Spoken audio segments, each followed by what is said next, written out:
शब्द विचार।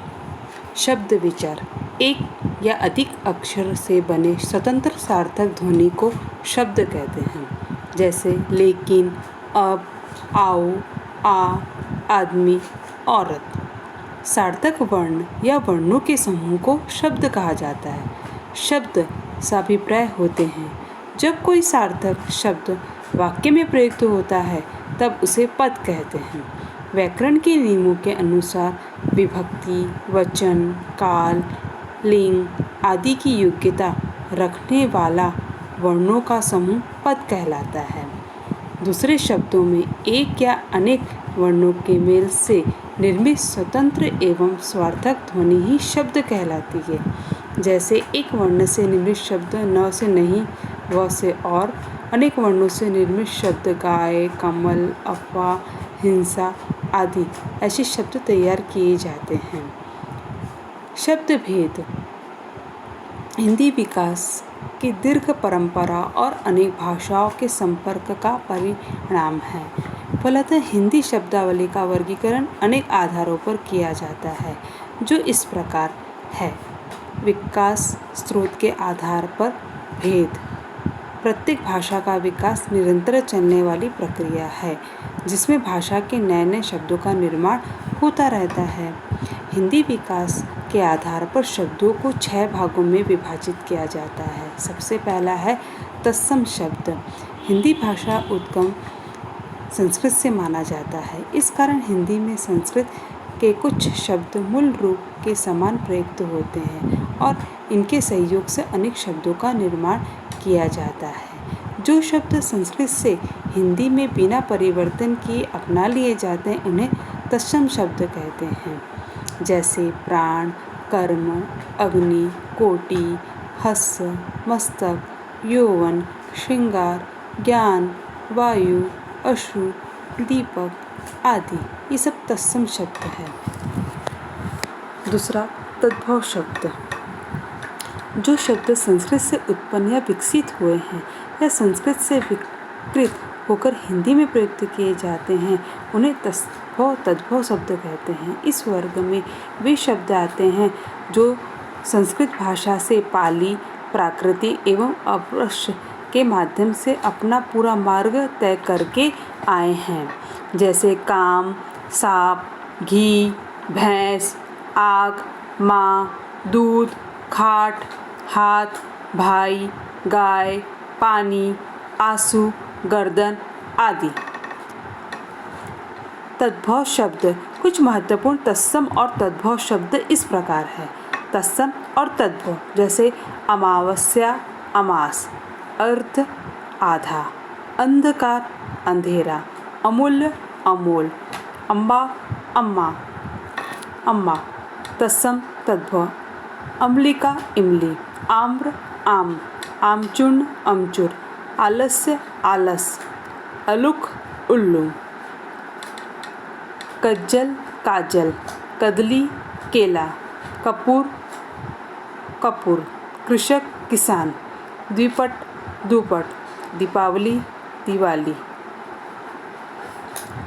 तीसरा है अर्ध तत्सम शब्द। अर्ध तत्सम वे शब्द हैं जो संस्कृत शब्द से विकास होकर सीधे ही हिंदी भाषा में आ गए हैं। इन्हें मध्यकालीन भारतीय आर्य भाषा परिवार में सम्मिलित होने का सौभाग्य प्राप्त नहीं हुआ है। फलतः इनके रूप में इतना परिवर्तन आया है जितना तद्भव शब्दों के रूप में आया है। जैसे अग्नि, आसमान, आंगन, आखर, कारज, कृपा, किसन, चंदर, देशिया, देशज शब्द। चौथा है जो शब्द स्थानीय आधार पर या ध्वनि के अनुसार गढ़ लिए जाते हैं उन्हें देशी या देशज शब्द कहते हैं। जैसे पेड़, झगड़ा, चिलगाड़ी। अन्य देशज शब्द खिचड़ी, बयान, ठेठ, गाड़ी, थैला, खटखटाना, ढूंढना, मूंगा, खोपा, जुग्गी, लुटिया, ये कपास, ये सब देशज शब्द हैं। पांचवा है विदेशी शब्द। विदेशी भाषा में आए तत्सम और तद्भव शब्द इस वर्ग में रखे जाते हैं। दूसरे विदेशी या विदेश शब्द का अर्थ भारतीय आर्य परिवार के मित्र भाषाएं लिया जाना चाहिए, क्योंकि हिंदी में द्रविड़ परिवार की भाषाओं के शब्द भी मिलते हैं, किंतु द्रविड़ भाषाओं को विदेशी भाषा नहीं कहा जा सकता। हिंदी भाषा अपने उद्भव से लेकर आज तक अनेक विदेशी भाषाओं के संपर्क में आई है, जिनमें प्रमुख है अरबी, फारसी, तुर्की, अंग्रेजी, पुर्तगाली व फ्रेंच। अरबी भाषा पांचवा है। अरबी भाषा में है अमीर, औलाद, दिमाग, तरक्की, तरफ, तकिया, जालिम, जलसा, जनाब, जुलूस, खबर, शराब, हमला, हक, हिसाब, मतलब, कसूर, उम्र, जवाब, दुकान, दलाल, फैसला, हौसला, हवालात, मौसम आदि ये अरबी शब्द के रूप में लिए जाते हैं। फारसी शब्द में पलंग, दीवार, जान, चश्मा, गोला, आफत, आवारा, चिराग, ताजा, नापसंद, रंग, बेरहम, नाव, जादू, चादर, आराम, तीर, तेज, दवा, सितारा, नमक, बाजार, जलेबी, रुमाल, आवाज, आईना आदि यह फारसी शब्द के रूप में लिए जाते हैं। अंग्रेजी शब्द telephone, tax, table, commission, nurse, station, powder, pass, notice ये सब अंग्रेजी शब्द के रूप में विदेशी भाषा लिए जाते हैं। वैसे तुर्की शब्द में लाश, कुर्की, कुली, कैंची, बहादुर, काबू, बुलबुल, चाकू, बारूद, अरमान ये सब तुर्की भाषा के शब्द के रूप में लिए जाते हैं। पुर्तगाली तौलिया, तिजोरी, चाबी, गमला, कारतूस, अलमारी, अनानास, काजू, पिस्तौल, नीलाम, गोदाम, कमरा, संतरा, पपीता, आलू ये सब पुर्तगाली शब्द के रूप में विदेशी रूप लिए जाते हैं। वैसे फ्रांसीसी शब्द पुलिस, कर्फ्यू, इंजन, फ्रेंचाइज, यूनानी शब्द डेल्टा, एटम, टेलीग्राम, चीनी में चाय, तूफान। छठवा संकर शब्द। संकर शब्द वे शब्द है जो दो भिन्न भाषाओं के शब्द से मिलकर सामाजिक शब्द के रूप में निर्मित होते हैं, जो शब्द भी हिंदी में प्रयुक्त होते हैं, जैसे रेलगाड़ी, नमूनात, रेल यात्रा, जिलाधीश, जेब खर्च। अंग्रेजी, हिंदी, फ्रांसी, संस्कृत, अंग्रेजी, संस्कृत, अरबी, संस्कृत, पुर्तगाली, फारसी, रामदीन, राम गुलाम, हेड मुनीम, तिमाही, संस्कृत फारसी, अंग्रेजी, हिंदी और हिंदी फारसी ये सब संकर शब्द है, भाषाओं से जो दो भाषाओं से मिलकर सामाजिक शब्दों के रूप में निर्मित होते हैं। अब अर्थ के आधार पर शब्दभेद दो प्रकार के होते हैं। एक तो सार्थक शब्द, जो शब्दों का पूरा अर्थ समझ में आए उसे हम सार्थक शब्द कहते हैं, जैसे कमल, पक्षी, गाय, रोटी, पानी इसके पूरे अर्थ हमें समझ में आते हैं। दूसरा निरर्थक शब्द, जो शब्द का कोई अर्थ नहीं निकलता उसे हम निरर्थक शब्द कहते हैं, जैसे लतफ, डंगमा, वाय, वंडा ये इसके कोई भी अर्थ नहीं रहते।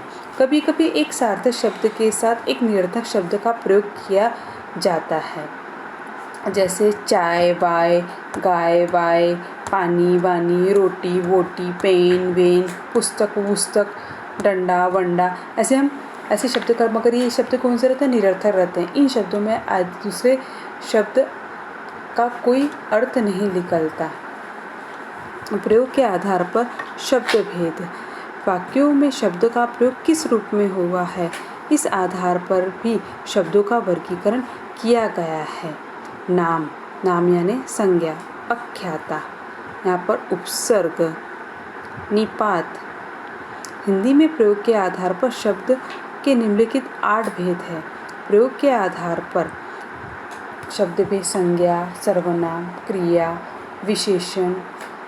विशेषण, संबंध बोधक अव्यय, समुच्चय बोधक अव्यय और विस्मादी बोधक अव्यय। रूप विकार के आधार पर शब्द भेद। रूप विकार की दृष्टि से शब्दों को 2 भागों में विभाजित किया जाता है।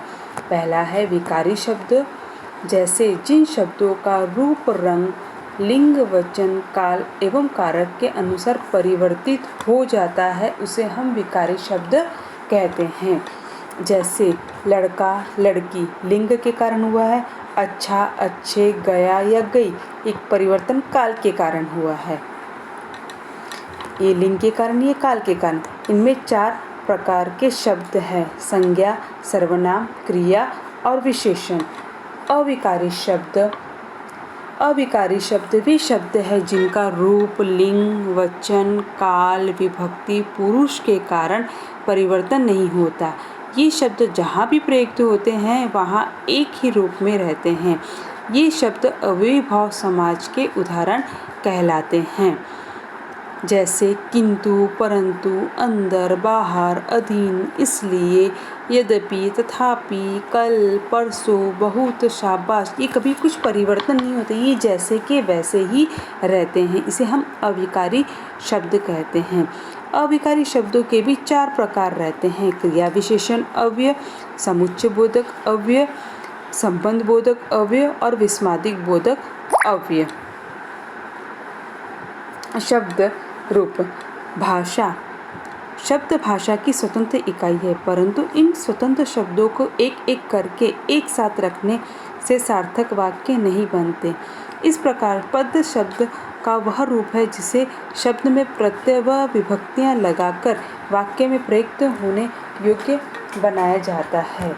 भाषा के लघुत्तम सार्थक खंडों को शब्द रूप कहते हैं। शब्द रूप 2 प्रकार के होते हैं: संरूप और रूपमी। प्रकार एवं प्रयोग की दृष्टि से एक ही शब्द के अनेक शब्द रूप बनाए जा सकते हैं। लड़का का हम कैसे लड़का, लड़के, लड़कों ये शब्द हम बनाए जा सकते हैं। पढ़ना, पढ़ना, पढ़, पढ़े, पढ़ो, पढ़ा, पढ़िए आदि हम इस तरह से शब्द बना सकते हैं।